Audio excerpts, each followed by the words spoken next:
Boas, estamos nós mais uma vez aqui para apresentar Expresso Jurídico, um podcast que tem por principal finalidade quebrar essas relações, essas dúvidas entre o direito e o mundo empresarial. E para isso a gente traz sempre empresários, traz advogados, especialistas, para que a gente possa bater um papo e entender melhor essas relações cada vez mais complicadas, e principalmente para o empresário brasileiro, do que é fazer um bom negócio ou como se fazer desenvolver o seu próprio negócio. E hoje eu tenho a satisfação muito grande de trazer dois amigos pessoais, dois grandes e jovens advogados, mas que já com carreira brilhante, né, por onde tem passado. Primeiro, o Adolfo Touzon, ele é especialista em Direito Tributário pela Fundação Getúlio Vargas, especialista em Direito Médico e de Saúde pela Unesa, pós-graduação em Gestão de Saúde pelo Instituto Albert Einstein, graduado pela UFRJ. Atualmente, como se não tivesse pouca coisa para fazer, né, Adolfo? Ele também cismou de ser subprocurador-geral da Ordem dos Advogados do Brasil, na subseção da Barra da Tijuca, membro da Comissão de Direito Médico e de Estudos de Assuntos Tributários da OAB Barra da Tijuca. Boa tarde, Adolfo. Boa tarde. E Jomar, que é o nosso... Eu digo que é o nosso recorrente salvador da pátria, né? Porque direito trabalhista hoje, para mim, é fundamental para qualquer relação comercial e, né, cada vez mais urge essa necessidade de se modernizar as leis trabalhistas, mas a gente vai falar sobre isso no curso do nosso bate-papo.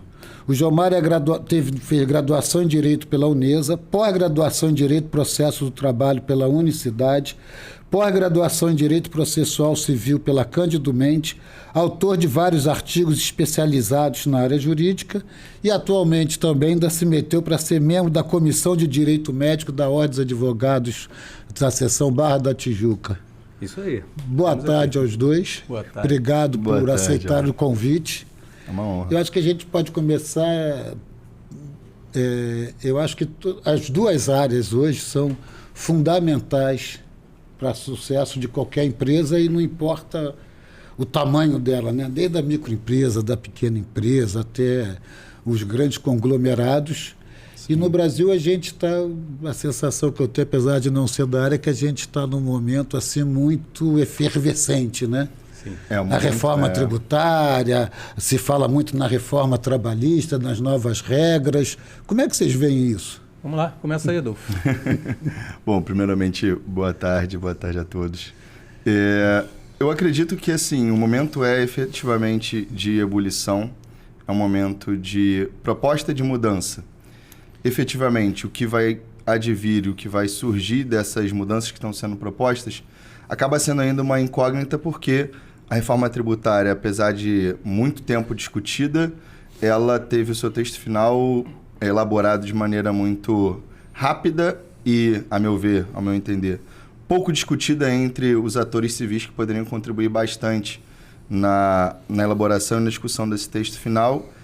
E como um projeto próprio, a gente tem visto o governo adotando uma política, uma forma de acelerar, de alguma forma, a tramitação dessa discussão, tanto no âmbito da Câmara dos Deputados como no Senado, e agora a gente vai ver qual é o texto efetivamente final vai ser colocado tanto para votação agora no retorno da Câmara, quanto o que mais me preocupa, né, nesse assunto da reforma tributária, qual o texto que vai advir das leis complementares, né, que surgiram assim dentro das discussões da reforma como a grande preocupação da minha área tributária e dos tributaristas em geral, com as autorizações que a reforma trouxe para as leis complementares, para os temas que vão ser tratados para as leis complementares.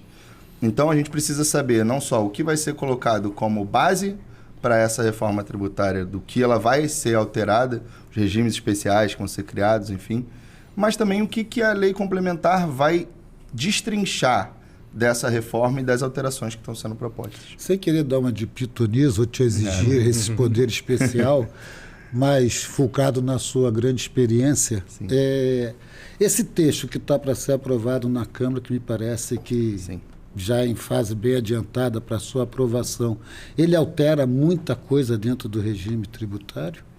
Ele altera... Eu estou falando porque quando você fala, eu nunca tinha pensado, quando você fala na legislação complementar, é verdade, né? Quer dizer, o que se vai derivar a partir daí é preocupante, né? É uma infinidade de coisas, né? De maneira bastante resumida, o que o texto faz é alterar as grandes espécies tributárias que estão ligadas efetivamente à área do consumo, que é IPI, ISS, ICMS, PIS e COFINS, e criar outros tributos derivados também para a área do consumo, mas derivados de uma atividade muito mais focada em, digamos assim, centralização legislativa, em maior controle das políticas orçamentárias e financeiras que vão estar sendo discutidas para a formação desses tributos, que é a CBS, que é a Contribuição de Bens e Serviços, o IBS, que é o Imposto de Bens e Serviços, um imposto seletivo, que ainda está sendo discutido efetivamente como que esse imposto vai ser trabalhado, como que ele vai ser regulamentado. Lá fora a gente já tem algumas discussões sobre os chamados impostos do pecado, e aí você pode questionar se isso é seletividade ou não. O que é impostos do pecado? Eu já pensei besteira. Eles estão ligados efetivamente a atividades, por assim dizer, que ou podem ser de alguma forma prejudiciais à saúde, ou que você quer em alguma medida taxar mais porque você quer inibir aquele tipo de comportamento. Então, você tem o Sintex, né, que a gente chama os impostos do pecado, ligado ao consumo de álcool, ao uso de cigarro, a importações de vinhos, a importação de supérfluos, a bebidas açucaradas, por exemplo, você tem altos índices de açúcar concentrado. Redução, né, redução do incentivo ao tipo de consumo desses produtos, é mais nessa linha. E isso aumentaria para o empresário nacional? Seria um ônus a mais aqui ou reduziria? A ideia é aumentar. A ideia é de você fazer a arrecadação. Sim, aumentar a arrecadação vai aumentar o imposto, e consequentemente, aumentar o quanto ele tem que pagar no final. Eu fico imaginando isso. Isso teria uma contramão, ou seja, para o empresário nacional exportando, isso teria alguma vantagem, essa modificação tributária? Isso altera o custo Brasil, o chamado custo Brasil, né? Olha, no meu entender, não altera porque para exportação eu já tenho uma série de benefícios que incentivam a exportação ou que não colocam a carga tributária para ser exportada. Então, o Brasil ele tem não só vários acordos internacionais que prevêem a não bitributação, ou seja, quando sair daqui e quando chegar em algum lugar, mas o próprio mercado nacional ele tem, até pela matriz econômica de negociar commodity, de incentivar esse mercado internacional, ele tem em si já previsto, tanto na Constituição quanto nos decretos que permitem alterar os tributos ligados à exportação, um incentivo muito grande a não tributar o envio ou a comercialização ou as negociações que envolvem a exportação. Então, entendo que não vai ter um grande impacto focado em exportação. Não, você me fez puxar aqui, e há pouco tempo a gente entrevistou o Michel Tawil da Blumen, né, e ele estava falando sobre o quão é nocivo as importações para o Brasil, né, ou para o empresário brasileiro, da forma como está sendo feita essas compras pela internet. Né? E ele estava falando, o cara está gerando, a gente não tem a consciência que esse cara está gerando emprego lá fora, em outro país, mão de obra, né, de todas as peças, qualificação da mão de obra, enfim, a gente está desenvolvendo um outro país para comprar produtos numa qualidade muito pior do que a nossa, sob a alegação de um preço mais barato e também gerando impostos, né, e receitas aos governos de lá. Arrecadação lá. Arrecadação lá e não aqui. E eu me lembro que tinha uma legislação também, né, de importação, de reduzir e etc. Essa é a sua visão também?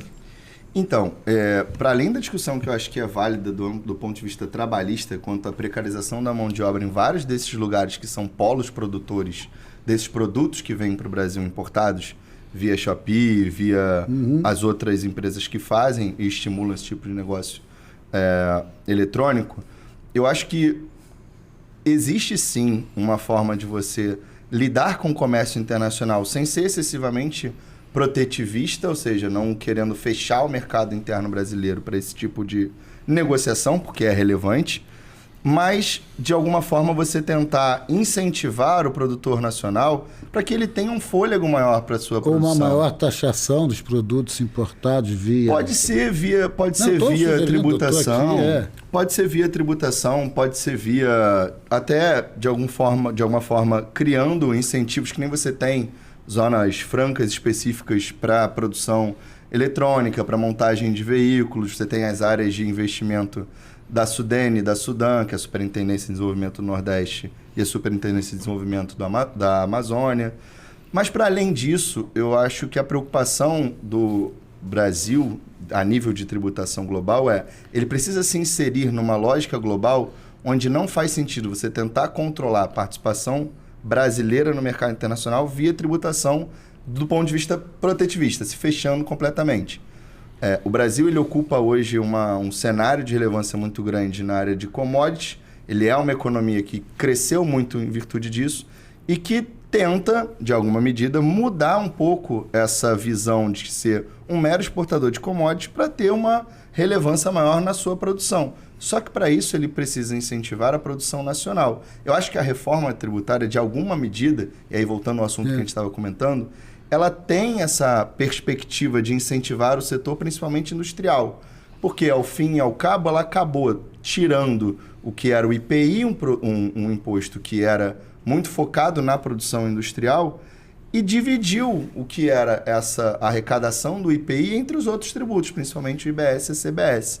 Então, eu tenho uma mudança, de alguma forma, na matriz tributária de consumo, mas eu não tenho, a meu ver, inicialmente, pelo que a gente sabe, uma alteração muito grande no nível de complexidade, porque, tudo bem, eu saí de 5 tributos atualmente para 4, com o texto atual.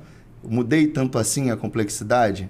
Eu tenho... E essa redistribuição em que os estados vão participar... Exato, eu tenho uma discussão muito séria sobre como vai ser formado esse Conselho Federativo. A gente ainda tem essa maturidade exatamente, né? Esse é um ponto bastante republicana para saber que essa divisão será mais justa, né? E não do poder econômico, político. Esse é um ponto bastante relevante e que acaba causando bastante preocupação em quem pensa ou em quem tenta refletir um pouco o cenário tributário, que é exatamente essa preocupação com os interesses que vão estar ligados a qualquer tipo de reforma ou texto vinculado ao que vai sair da reforma, e a transparência. Por exemplo, você tem a reforma prevendo a criação de regimes especiais para o setor de saúde, para o setor de turismo, algumas áreas do turismo. Mas eu queria focar nesse momento em dizer para o setor de saúde. Então, eu criar efetivamente um regime diferenciado para arrecadação no setor de saúde pode fazer sentido como um incentivo ao setor. Mas, de novo, eu vou depender do que vai vir na lei complementar. A ausência, e aí, a meu ver, o que falha o legislador nesse momento, ou de propósito ou por estratégia, é não apresentar o projeto de lei complementar em conjunto com a reforma, ou pelo menos um esboço, ou já ter iniciado os estudos sobre a formação dessas legislações complementares. Uma prévia indicação, né? Alguma prévia que desse para você um norte, entendeu, Gilmar?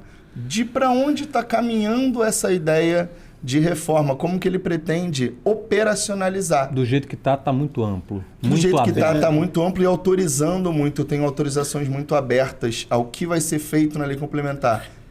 E sabe qual é a sensação que eu tenho, aqui já chamando o Gilmar para a conversa, né? Que qualquer empresa, quando ela pensa em economizar ou reduzir custos, etc., ela vai geralmente para cima dos funcionários, né? Uma redução de pessoal, né? Porque efetivamente é um custo alto você ter todo mundo ali com as carteiras assinadas, esse custo. Isso é fato ou isso é uma desculpa, né? E não estou falando no mau sentido, não.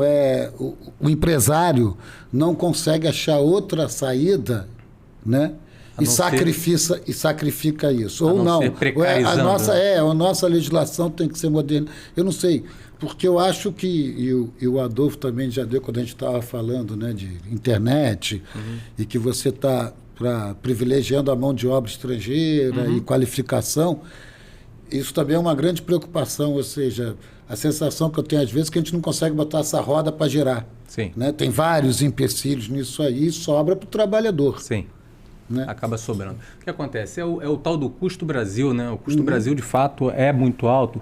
Tem a tributação que o Adolfo falou, que já é muito pesada, a gente sabe disso, a quantidade de tributos e o percentual destes tributos para o empresário é uma coisa indiscutivelmente muito alta, e isso faz com que o empresário pense justamente nisso. Vou economizar de que maneira? Vou precarizar a mão de obra, onde que eu corto, e acaba pagando.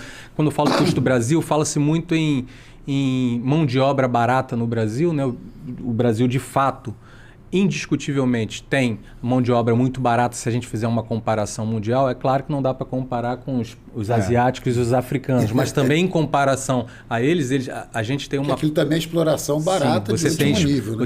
Existem empresas aí que... Existem até campanhas na internet falando para as pessoas não consumirem produtos de empresa X ou empresa Y, justamente por conta da mão de obra escrava que acaba se localizando nessas empresas. O que acontece? O Brasil, de fato, ele tem uma carga tributária alta, ele tem uma quantidade de direitos trabalhistas, aí os advogados trabalhistas que advogam para os autores talvez fiquem bravos comigo, que talvez eu diga aqui que são muitos direitos trabalhistas. Na verdade, não são tantos direitos trabalhistas assim. Se a gente fizer uma comparação, é claro, em outros países você tem menos proteção, em todo o Brasil você tem outras proteções, você tem 13º, você tem férias, você tem fundo de garantia, são alguns direitos que no Brasil tem, em outros lugares não tem, mas ainda assim, já houve há pouco tempo atrás a reforma trabalhista de 2017, né, que possibilitou que o empresário tivesse algumas opções de mão de obra de uma maneira diferenciada. Existe o trabalho intermitente,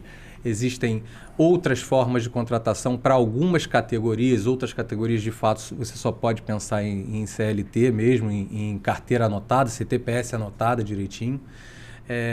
Mas de fato o empresário ele sofre bastante no Brasil para ter uma redução, porque quando você pensa num salário, hipoteticamente, tá? Quando você pensa num salário de um trabalhador de, bota aí, R$2.000, para a empresa ele não custa R$2.000, ele custa algo em torno de, vou chutar aqui, R$3.200, R$3.400, talvez até um pouco mais. Então, fica muito complicado para o empresário. A gente está falando num aumento de 60% quando você compara com o salário diretamente. Então, fica muito complicado para o empresário manter essa roda girando ou fazer essa roda girar justamente por conta desse alto custo Brasil que eu comecei a falar, né? E tem muita coisa a ver com os tributos já da área de consumo e também da área do previdenciária e trabalhista. Né? Eu ia fazer a pergunta de 1 milhão para vocês agora, mas se vou deixar para o final que me veio aqui. Eu fico imaginando assim, qual seria a pergunta de 1 milhão seria para vocês na prática, que caminhos esses empresários têm que percorrer para fugir dessas... Fugir, que eu digo no bom sentido, não estamos falando em sonegar, não. O que ele tem que fazer, né, para se precaver de tudo isso que sabe, ou como ele vai se manter. Porque me traz assim, eu sei, entrando um pouquinho nos casos concretos de vocês, eu sei de algumas lutas suas, de questões tributárias, de refazer, e de Jomar eu sei também de algumas questões trabalhistas e que vai resvalar para conglomerados, e isso você vira uma confusão. E, na verdade, eu acho que a gente não tem muita responsabilidade, tanto o empresário quanto os advogados, credores e todo esse mundo, né? Eu a acho gente tem importante... que ter noção que aquilo está gerando emprego, que aquilo tem um fundo de comércio, que aquilo paga imposto. E como é que a gente faz isso? Como é que a gente organiza essa bagunça? Eu costumo dizer o seguinte, Álvaro, não existe melhor saída jurídica do que a prevenção. Você tendo noção de como funciona o sistema legislativo brasileiro, o sistema judiciário brasileiro, não existe nada melhor do que tentar, eu sei que é difícil, mas tentar andar dentro do que a legalidade diz que tem que ser, e para isso você precisa de assessoria. assessoria séria, assessoria para, ao invés de remediar, aquela velha, a frase antiga do prevenir é melhor do que remediar, aqui nesse contexto é o que mais importa. E quando você tem uma empresa, como você tem um grupo de empregados hierarquicamente subordinados a você, o empresário tem isso como lugar comum, é necessário que tente-se andar mais dentro da lei possível. Volto a dizer, eu sei que é difícil, mas a prevenção, nesse caso, é a melhor opção. E para isso, a assessoria, e às vezes os empresários têm a falsa impressão de que a prevenção ela é muito cara. Pelo contrário, caro é deixar o empregado buscar na justiça um pseudo-direito. A gente não sabe. Direito isso. É que ele possa ter.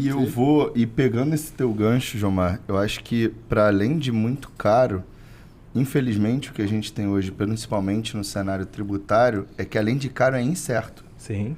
A relativização em vários casos, né, e a segurança jurídica do ponto de vista tributário, quando a gente vai para dentro dos tribunais e vai ver a prática efetiva de como é visto, não só as teses tributárias que são levantadas, como o próprio contribuinte que está em juízo, às vezes, questionando algum tipo de fato gerador, questionando alguma atividade que ele pratique, que ele entenda que não devesse recolher daquela forma o tributo, a visão que a gente tem dentro dos tribunais, da prática tributária, é uma visão, em sua esmagadora maioria, os próprios números da Receita Federal confirmam isso, é de um favorecimento do ponto de vista de visão da fazenda. Então, o argumento fazendário ele acaba sendo sempre muito forte. E quando não muito forte do ponto de vista jurídico, é um argumento meramente orçamentário. Eu não posso perder essa batalha, eu não posso perder essa discussão, porque isso custaria X bilhões dentro do orçamento. E aí, do ponto de vista para quem é tributário, dizer que a discussão não pode ser favorável ao contribuinte, porque isso geraria um grande prejuízo. E o que eu tenho a ver com isso? Eu já paguei por esse prejuízo. Eu estou pagando por uma norma que não deveria ser aplicada a mim. Então, quando a gente volta ao princípio do que é o direito tributário, que é você recolher o seu tributo por algum tipo de fato econômico que você está produzindo, que gerou algum tipo de riqueza, alguma manifestação de riqueza, que é ali alguma característica que a política considera como uma característica para te fazer pagar tributos, falando aqui no português muito tranquilo, muito transparente. Exatamente. Falando num português muito claro, deixa o empresário completamente no escuro. Então, apostar muitas vezes em não vou fazer nada agora, não vou pensar, não vou ter um planejamento tributário, porque, eventualmente, se eu for demandado, eu me defendo no judiciário. Não faça isso. Essa é uma preocupação muito grande. Eu tenho essa coisa, inclusive, outro dia a gente estava conversando e falando exatamente isso, como é difícil para o advogado, né, você ir para dentro de uma empresa e querer dizer para aquela empresa que alguns procedimentos deles estão errados e tal. Porque ele fala, cara, eu tomo conta do meu negócio, eu sei, eu estou fazendo isso. Ou, há X anos, né? Ou as pessoas, 15, não sei de onde, de outros países, advogados brilhantes, chegaram a essa conclusão, sim, mas aqui não é isso, aqui não é. Sim. Quer dizer, eu acho que... E não estou puxando sardinha para o lado da advocacia, não. Verdade. Mas cada vez mais você ter profissionais muito mais bem preparados, e acho que o Brasil tem, sim. Né? É impressionante como tem aumentado exponencialmente, não é só o número de advogados, não, de advogados qualificados, né? Bons. Né? E a gente fazer o empresário que entender que você ter uma assessoria jurídica competente, e por isso, efetivamente ou proporcionalmente, não é barata, não é que aquilo não é custo, que aquilo é investimento. E o que aquilo pode auxiliar no desenvolvimento do seu negócio, eu acho que isso a gente ainda tem, pelo que eu tenho visto, a gente ainda tem um caminhar para isso aí, né? Porque ainda botam isso, ainda botam a porta foi arrombada, chama advogado. Não, você pode evitar que a porta seja arrombada. E é muito mais fácil evitar. Você pode botar uma tranca. Você pode botar a tranca, você mude seus contratos. É mais barato colocar a tranca. É muito mais barato colocar a tranca do que depois que da tranca ter sido arrebentada. O cadeado ter sido arrebentado. Porque... E é engraçado, porque a gente tem uma atuação bem focada, principalmente eu e o Gilmar, na área de saúde. E explicar muitas vezes para algum diretor jurídico ou alguém que trabalhe na área de saúde, que às vezes está muito mais ligado a ver questões muito cíveis no dia a dia, questões até regulatórias, se forem um plano de saúde, explicar para esse advogado, às vezes, na maioria dos casos, que ele precisa entender que tributação funciona um pouco diferente e explicar, às vezes, que o que ele está pagando ali faz parte do faturamento dele, fala, mas isso não fica comigo. Eu entendo que não fique com você, mas para receita isso é faturamento, você tem que recolher em cima de tudo. Tem como a gente questionar no judiciário? Eu falei, tem, mas o seu risco é esse processo levar 7, 10 anos e você ter que deixar esse dinheiro parado aí. Então, assim, é efetivamente, ainda mais para um setor que a gente fala que tem a margem super apertada, né? Que é o setor de saúde. Então, explicar isso muitas vezes para o empresário é algo que nós temos tentado, da melhor maneira, ser sempre transparente com ele. Mas que a gente não pode esconder não só os riscos que ele tem, mas como ele tem que ter uma certa crença na gente de que, olha, todos os esforços vão ser movidos para que você tenha um resultado positivo. Mas ainda assim, eu não tenho como te precisar que o seu resultado vai ser positivo, ainda que eu acredite muito no seu direito. Me fez lembrar até a reunião que nós tivemos hoje, né? Verdade. A gente precisou... A gente pode saber? Pode. Claro. Só não posso dizer nomes, né? Mas, nome. Na verdade, era uma situação específica em que a pessoa buscava um entendimento, na verdade, a pessoa queria ouvir o que dava para pagar, tá? E, na verdade, a gente precisava informar que o que ele achava que estava correto não estava correto. Era necessário fazer uma série de enquadramentos naquela situação específica.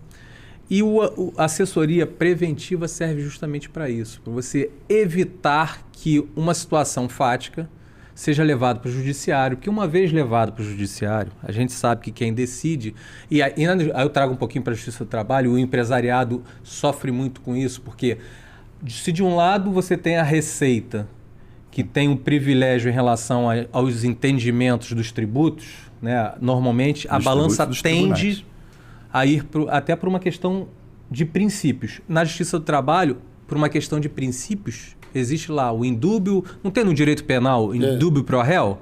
No direito do trabalho tem indúbio pro operário. Então, se o juiz tiver qualquer dúvida numa situação trabalhista, se tiver margens para, não vou falar beneficiar, mas para tender a balança para o lado do empregado, ele acaba tendendo por uma questão principiológica, não é por uma questão protetiva pura e simples, mas é principiológico. O direito do trabalho até tem porque, essa exatamente, se você for pegar por que Getúlio criou a legislação trabalhista, não sei o quê, isso era plenamente justificável, né? E necessária, até para o desenvolvimento do país, do desenvolvimento empresarial do país, né?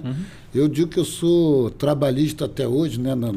Na principal função de que você tem que conciliar o capital com o trabalho, o Estado tem que ser protetor de alguma forma para o capital, porque se a gente deixar né, as grandes conglomerados econômicos entram aqui e arrasam com a gente, então você tem que ter alguma coisa.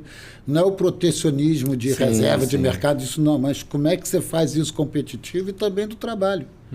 Que é mais ou menos o princípio da nossa conversa, que você deixar a primeira coisa que o empresário faz, vamos demitir, vamos fazer, não sei. Calma, essa é a função do Estado, é conciliar esses interesses e que todo mundo saia ganhando. Eu acho que a gente ainda não chegou nisso. Outra coisa, Álvaro. Né? E ao longo do tempo houveram distorções para os dois lados de protecionismo, sim. Sobre isso que eu ia falar agora, é importante se deixar muito claro que ninguém está aqui dizendo que o empregado não tem que ter direitos. Pelo contrário.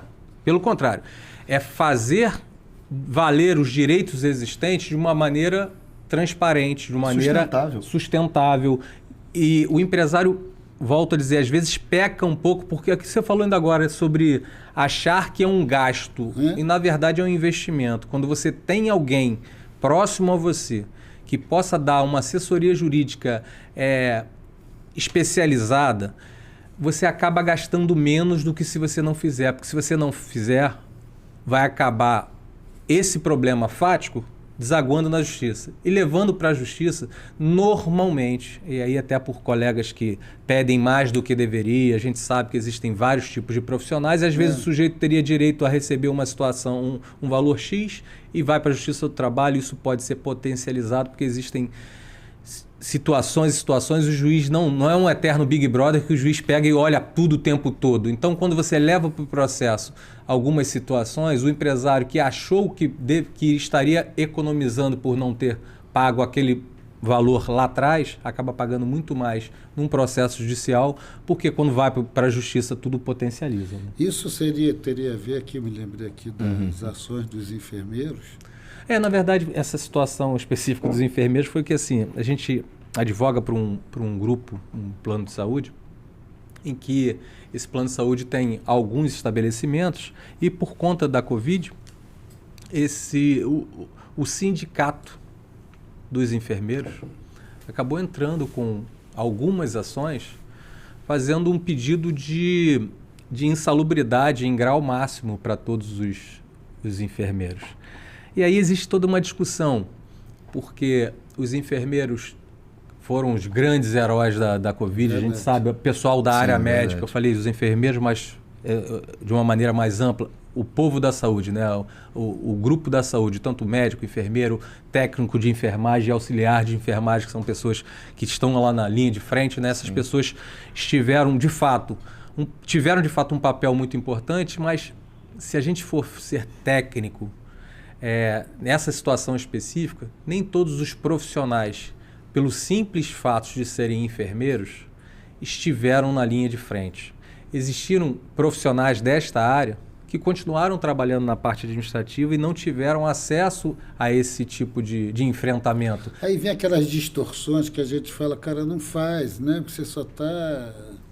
Você mistura alhos com bugalhos o tempo todo e confunde todo o processo. Sim, mas... um processo maior de... Essa situação específica foi bem interessante porque a gente teve que fazer um trabalho muito forte com o cliente de aquela história do leite derramado, né? Já tinha acontecido e foi uma situação muito atípica por conta de tudo que aconteceu de uma maneira assodada. Ninguém estava preparado para uma pandemia, né? Mas serviu para mostrar que existem alguns procedimentos que podem ser feitos de maneira preventiva para, em situações análogas a essa, o empresário está, no mínimo, resguardado.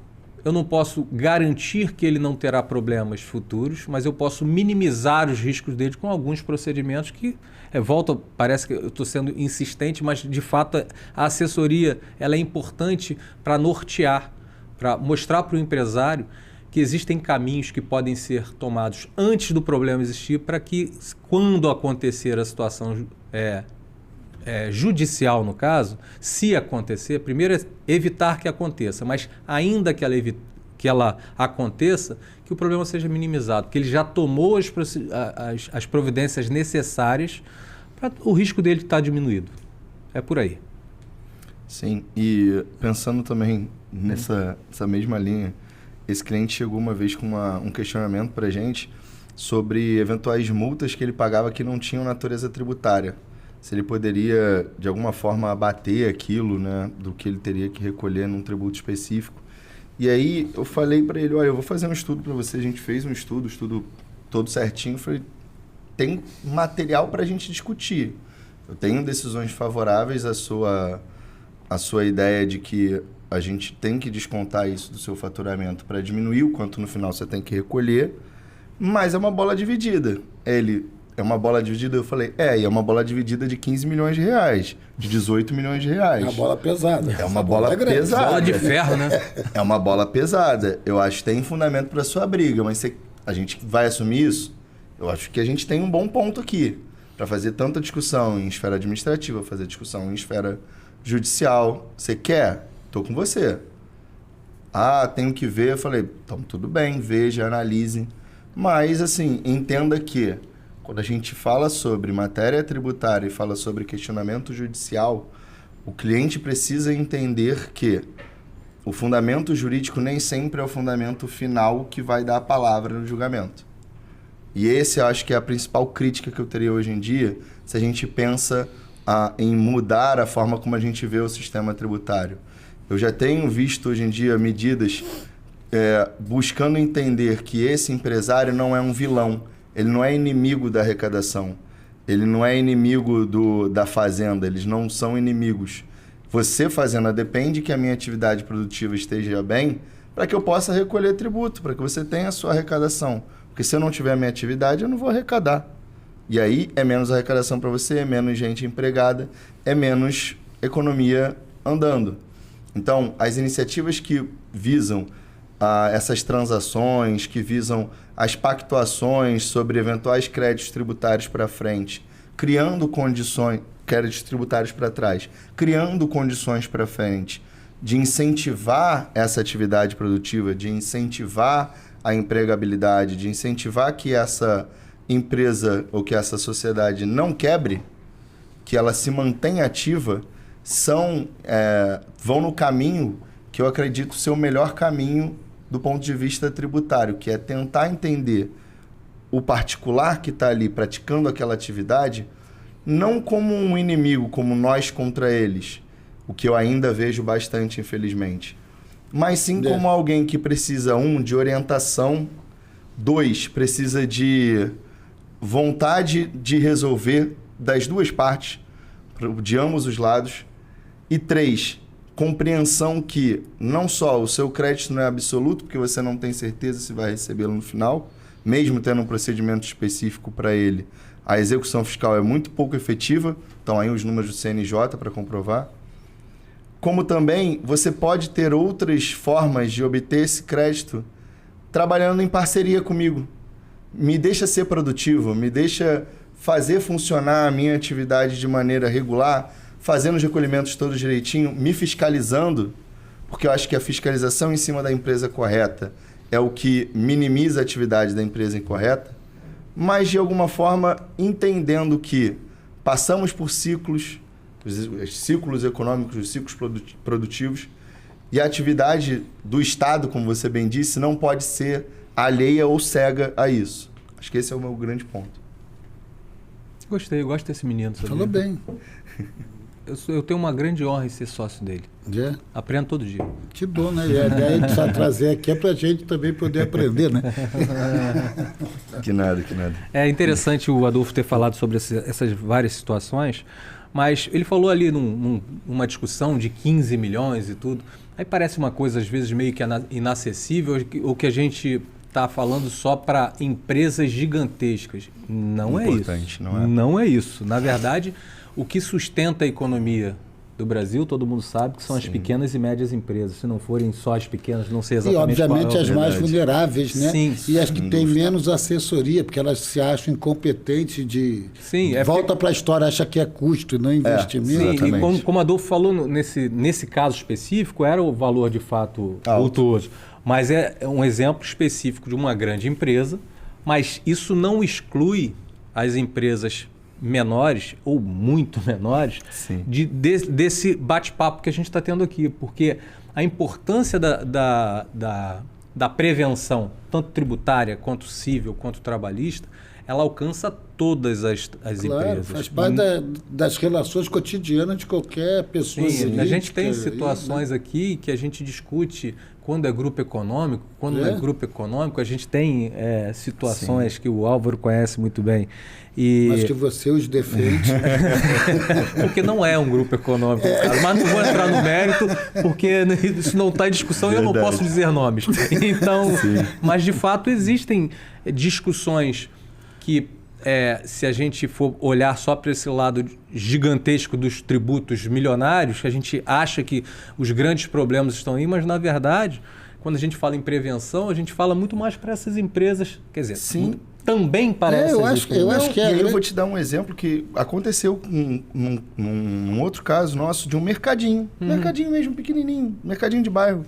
Já vi mercadinho desse pequenininho, esquina, mercearia quase. De esquina, né? Quitanda de esquina. Se não tiver tudo ok, fecha as portas, né? Não, exatamente. Que Foi ali funcionando, eventualmente diminuiu o fluxo, as pessoas foram buscando outros locais, ele achava que estava tudo certo, arriou as portas, não estava funcionando mais, não faturava mais nada. Acabou o milho, acabou a pipoca, acabou a pipoca. 15 anos depois surge para ele uma execução fiscal.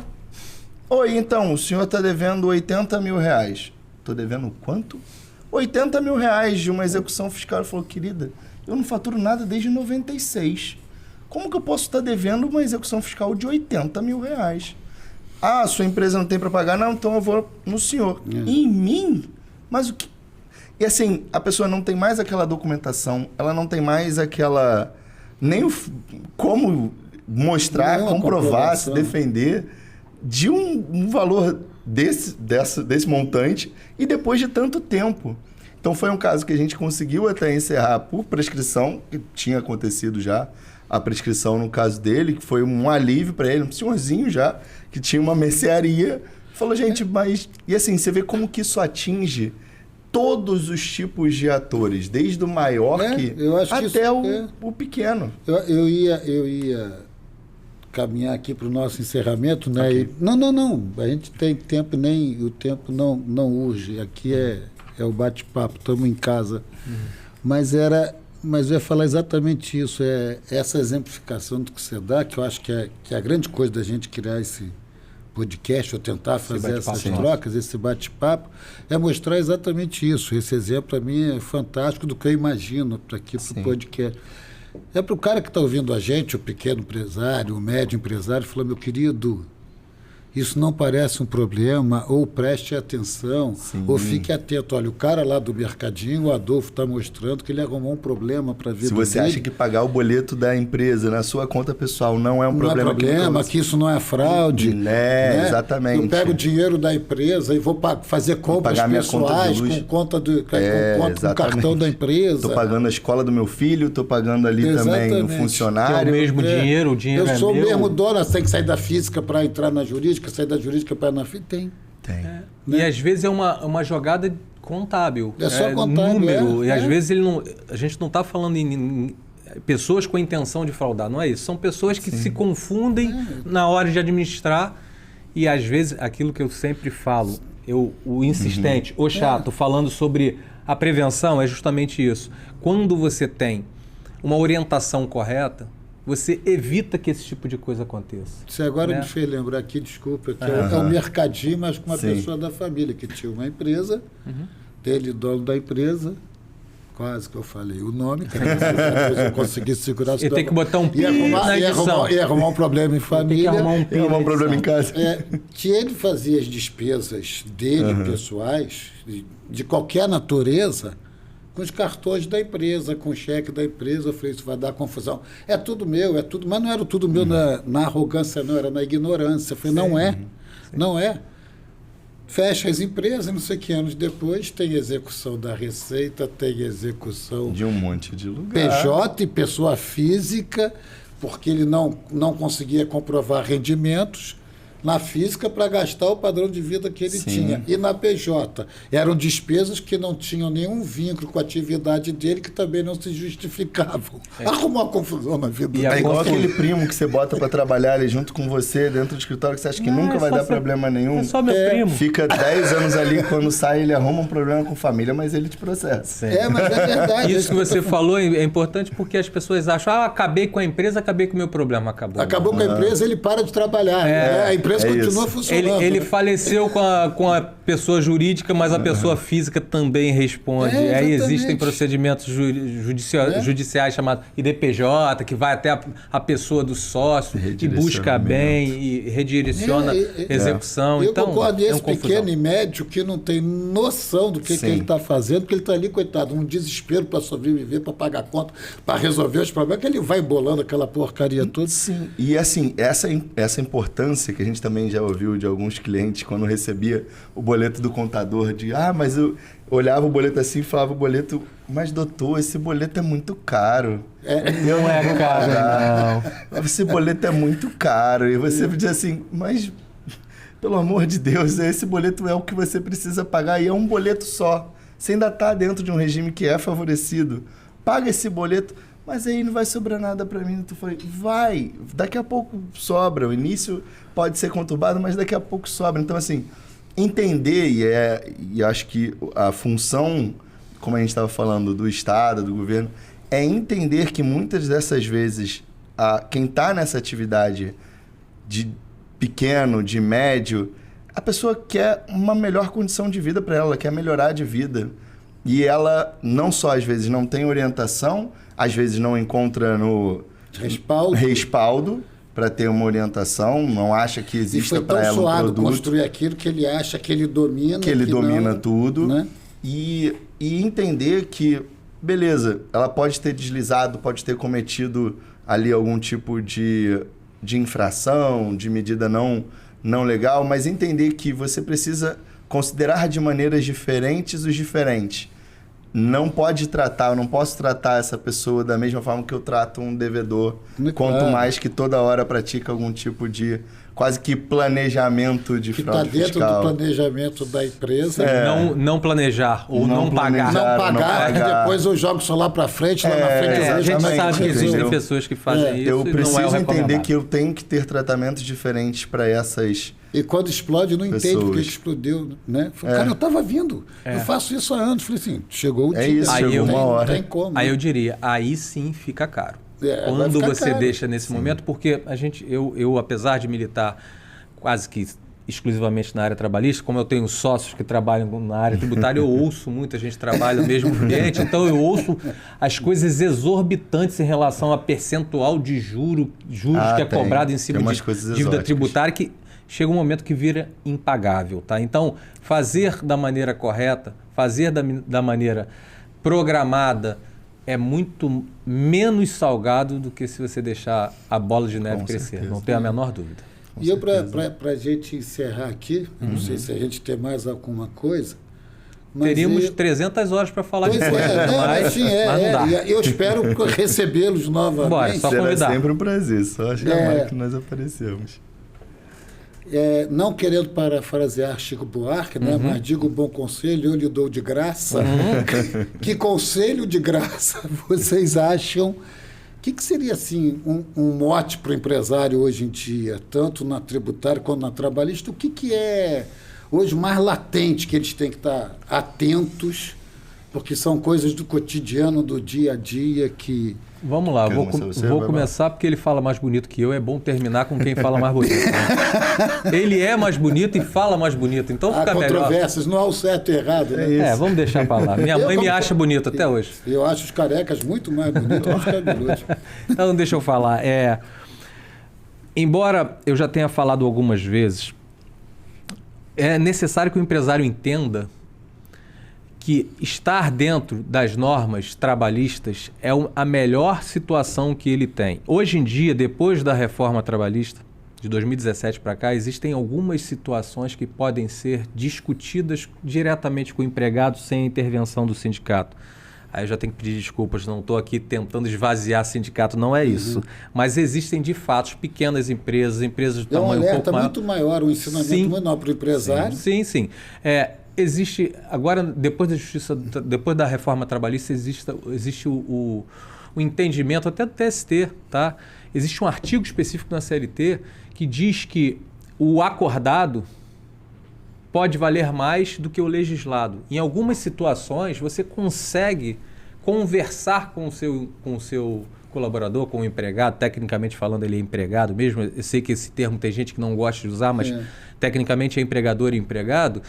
É possível conversar com o empregado e negociar muitas situações. Existem situações que não podem ser negociadas. Existem discussões, eu não quero receber o fundo de garantia. Isso não pode. Existe a vedação constitucional, existem algumas coisas que não tem como negociar. Mas muitas situações podem ser negociadas. Exemplo disso, banco de horas, alguma coisa nesse sentido. Várias situações podem ser negociadas. Existem empresas que têm fluxos de trabalho maiores em dias X, Y, Z e no outro dia tem menos. Dá para você negociar uma jornada de trabalho diferenciada. É possível. Várias situações podem ser colocadas em negociação com o empregado e dessa maneira você consegue minimizar os riscos, você consegue trazer para a sua realidade uma coisa que você acha que está sempre engessado. Então, existem possibilidades do empresariado rever a sua postura, porque tem muita coisa de postura antiga que não modifica, que a pessoa acha que vai sempre trabalhar daquela mesma forma eternamente e é a receita de bolo. Então, o que eu diria hoje? Tente conhecer as possibilidades que existem na legislação. E prevenção. Prevenção é uma palavra que eu sempre, desde que eu conheci o Adolfo, o André, o Henrique, que são os meus sócios, eu tenho muita honra em ser sócio deles.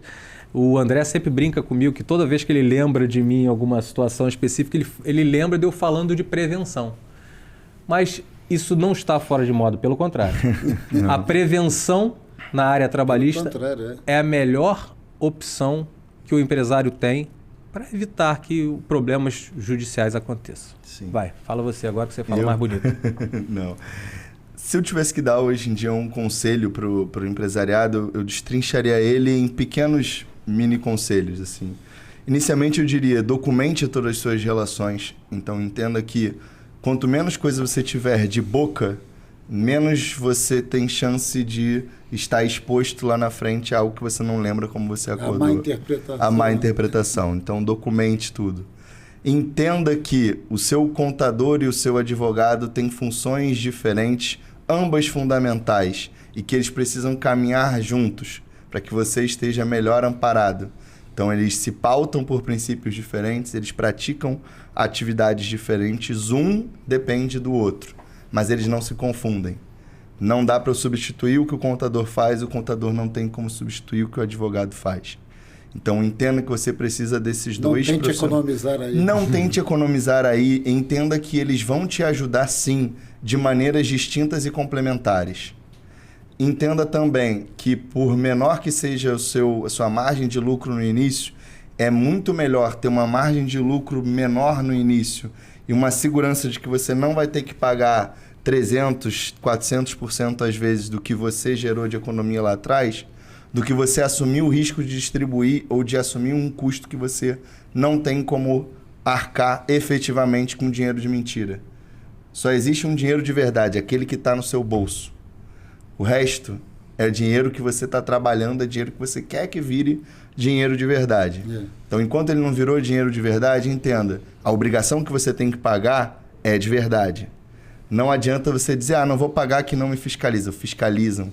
Principalmente hoje em dia, com a informatização, com o aumento das transações sendo feitas por cartões, que são obrigados a informar isso para o fisco. Tudo interligado, né, Adolfo? Interligado. O sistema da Receita Federal, hoje em dia, com o Spider, que funciona de uma maneira a pegar todo tipo de micro-operação mais específica de fraude ao fisco.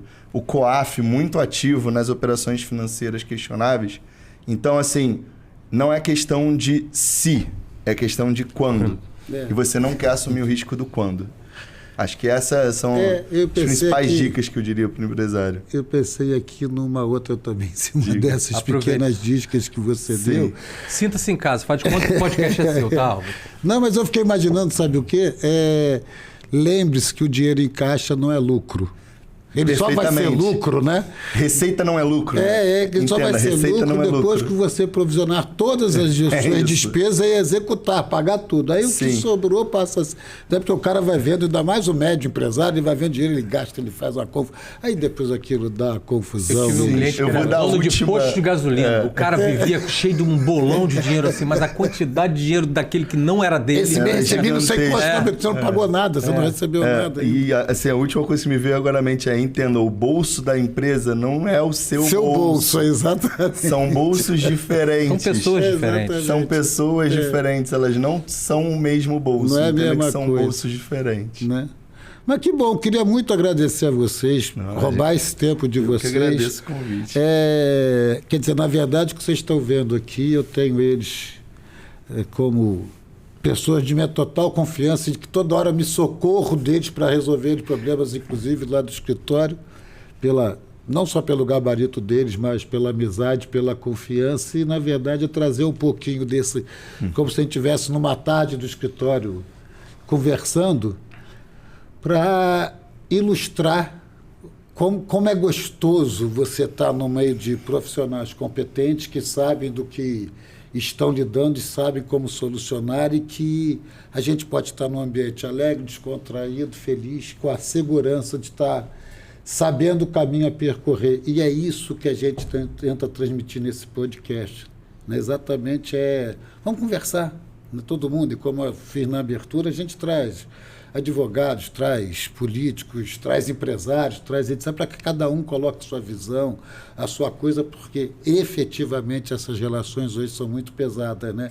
Sim. E quando a gente tem um lugar para sentar, discutir, aprimorar, aprender e ensinar e melhor elaborar todas essas relações, eu acho que a gente tem uma vida melhor para todo mundo, né? Com certeza. Aos dois, muitíssimo obrigado. Eu queria agradecer de verdade a oportunidade de vir aqui bater esse papo contigo. Foi uma honra estar podendo aprender com você e bater esse papo. E dizer que estou à disposição. Qualquer momento que precisarem, é só chamar. De graça, porque todos os trabalhistas do escritório, ele que faz. Não é de graça, né? Não é de graça, né? Obrigado por tudo, meu querido. Agradeço igualmente também o convite, Álvaro. Você sabe que, para além da confiança e amizade que nós nutrimos mutuamente, você é um grande mentor. Então, agradeço o convite e sempre precisando vou estar à disposição. Eu que agradeço de verdade. E a quem está nos assistindo, ou como eles fazem, com as super interessantes formas fracionadas, melhores momentos, eu acho que a gente fez um bom podcast, muito interessante, muito gostoso. Obrigado a você também. Um abraço. Um abraço.